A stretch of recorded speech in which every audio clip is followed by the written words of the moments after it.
Hello and welcome to guided practice number 2, and this is going to be basic moving Qi Gong. Okay, the difference between basic moving Qi Gong and just the static Qi Gong, it's just like it sounds. We just put a little bit of movement through the body, and this helps us to guide the energy or the Qi to where we need it to be. Okay, so very simply, we're going to keep the feet in the same position as we did for the 3 circle. We're then going to just work with the upper body in some basic movements just to guide this energy down to the hands and also cycle it back throughout the body. So if you remember back to our 3 circle Qi Gong, we're going to start with the feet together. We're going to turn the toes out 45 degrees, straighten up the heels. Now bend the knees so they're just in line with the toes. Tuck the tailbone under slightly if you feel like that lower back it hasn't straightened enough from the bending of the knees. We're going to leave the arms for the time being because this is what we're going to use as our basic movement. So we're going to pull the chin in. So just imagine pushing the base of the chin back and just straightening the spine just to lift the crown. We're going to place the tongue at the back of the hard palate and just set our gaze about 20 feet in front of us. That gives us a very basic position just to hold our Qigong posture. So from our basic standing position, we're going to add some movements to the arms. So the first guided practice we're going to do is simply raising the arms up and letting the arms fall. As we move the arms up and down, we're going to move between the belly button and we're going to move to the base of the neck or the top of the shoulders. So from here, as we breathe in, our basic position is that the arms are going to rise. And then as we relax, the arms are going to fall. So a few things we're going to carry over from the 3 circle Qi Gong. If you think about the hands in that position where you're holding that bowl, you're just going to use the same position when the hands are in front of the body. So from here, the fingers are separated slightly. So then as the hands rise and fall, we're also going to enable some movement in the wrist. So as you lift your hands to the shoulder height here, you'll notice that the wrist is flexed. So this is your yin position, so the hands are high.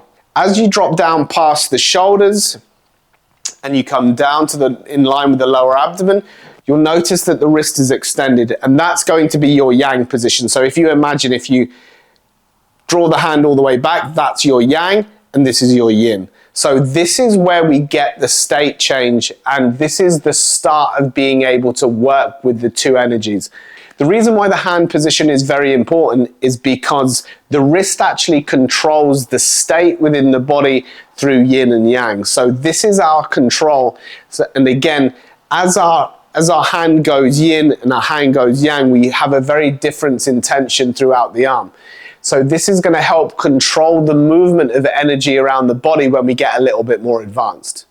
It's very important at this stage that you understand that you are matching the movements to your breathing and not the breathing to your movements.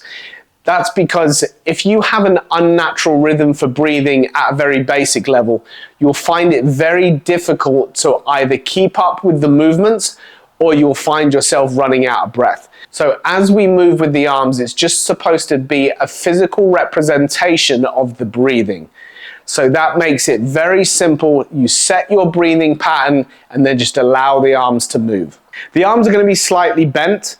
If you hold your elbow at a right angle, it's just halfway between that right angle and straight. So as you can see, it's just a very shallow bend. You will naturally find the right angle for this, and it just helps to smoothen off the corners of the body. So just before we start our guided practice, we're going to start with the basic foundation.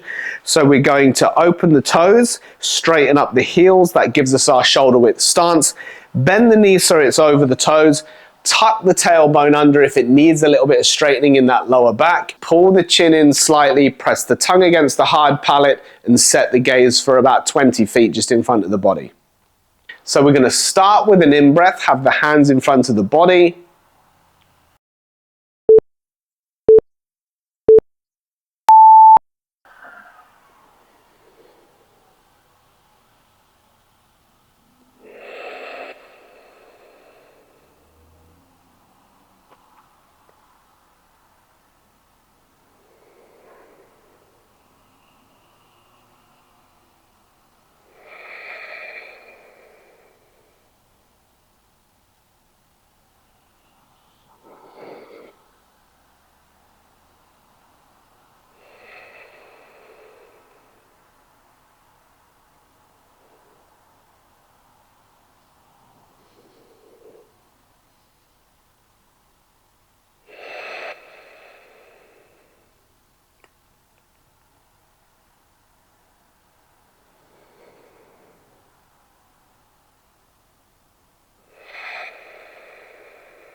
as you probably found with that, it's slightly easier than the 3-circle Qigong, because being able to move the arms up and down just allows those shoulders to release some of the tension. Again, if you have any questions on this basic moving Qigong, please drop them in the comments below and I'll get back to you as soon as possible. There's going to be a few other videos in this series where we do various other basic moving Qigongs, so I'll see you in the next video.